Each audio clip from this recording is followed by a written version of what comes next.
नमस्कार, आप देख रहे हैं टीएनपी न्यूज। मैं हूं आपके साथ निम्मित सिन्हा। राष्ट्रीय राजधानी क्षेत्र दिल्ली में सियासी तूफान थमने का नाम नहीं ले रहा है। शराब और स्कूल घोटाले के बाद डीटीसी बस घोटाले की बात सामने आने से राजधानी में सियासी पारा चढ़ा हुआ है।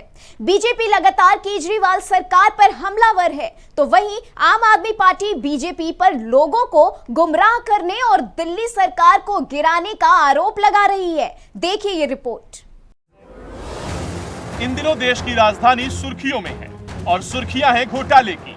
जी हां, दिल्ली की सत्ता पर काबिज आम आदमी पार्टी पिछले कुछ दिनों से घोटाले के घेरे में फंसती हुई नजर आ रही है। पहले शराब घोटाला, फिर स्कूल घोटाला और अब डीटीसी बस घोटाले की बात सामने आने से दिल्ली का सियासी पारा हाई हो गया है। एलजी वीके सक्सेना ने भी डीटीसी बस खरीदी के मामले में जांच सीबीआई से कराने की सिफारिश की है। दरअसल इस बार मामला दिल्ली में आपकी सरकार द्वारा खरीदी गई 1000 लो फ्लोर बसों का है। दिल्ली के उपराज्यपाल वीके सक्सेना ने प्रमुख सचिव की उस सिफारिश को मंजूरी दे दी, जिसमें बस खरीद में हुए कथित भ्रष्टाचार की शिकायत को सीबीआई को सौंपने की बात कही गई थी। इसके बाद बीजेपी और आप एक दूसरे पर हमलावर हो गए। बीजेपी के प्रदेश अध्यक्ष आदेश गुप्ता ने सीएम केजरीवाल पर निशाना साधते हुए कहा कि दिल्ली सरकार ने बसों की खरीदी में नियमों और सीवीसी की गाइडलाइंस की धज्जियां उड़ाई गई हैं।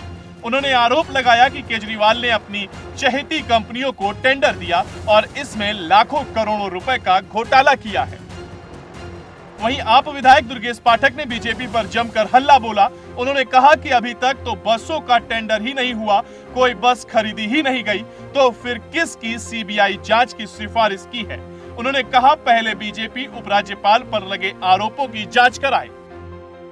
इनको कुछ समझ में नहीं आता, कहीं भी साइन करते हुए चले जा रहे हैं, कुछ पता ही नहीं इनको क्या चल रहा है क्या नहीं चल रहा है, कुछ भी साइन करते चले जा रहे हैं।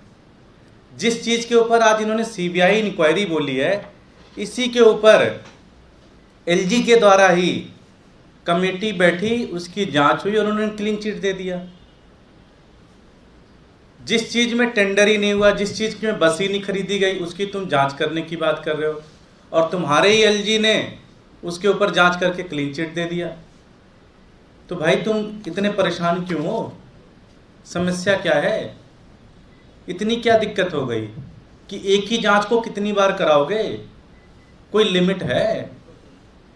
एक ही मकसद है इनका कि ठेकेदारों तक मैसेज पहुंच जाना चाहिए कि कट कहाँ आना है। एलजी साहब, हम आपसे हाथ जोड़कर विनती करते हैं, हम ईमानदार लोग हैं, हमसे ये नहीं हो सकता। आप खुद ही बुला लो यार, जो कुछ भी करनी है बातचीत आप ही कर लो यार। हमारे को क्यों परेशान कर रखा है इसमें? हम दिल्ली की सेवा करना चाहते हैं, हम कट्टर ईमानदार लोग हैं यार। हमने इस देश के अंदर वो काम किया जो इस देश के अंदर हो नहीं सकता था 1947 के बाद। स्कूल बनाए, अस्पताल बनाए, भ्रष्टाचार की कमी लाई। और ये हम नहीं कह रहे, खुद मोदी जी की कैग की रिपोर्ट कह रही है।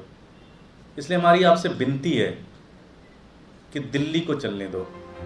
अब देखना होगा आप और बीजेपी की ये लड़ाई कहां तक जाएगी। ये तो जांच के बाद ही साफ हो पाएगा कि ईमानदारी का दावा करने वाली केजरीवाल सरकार वाकई में ईमानदार है या बीजेपी द्वारा लगाए गए सभी आरोप सही साबित होंगे।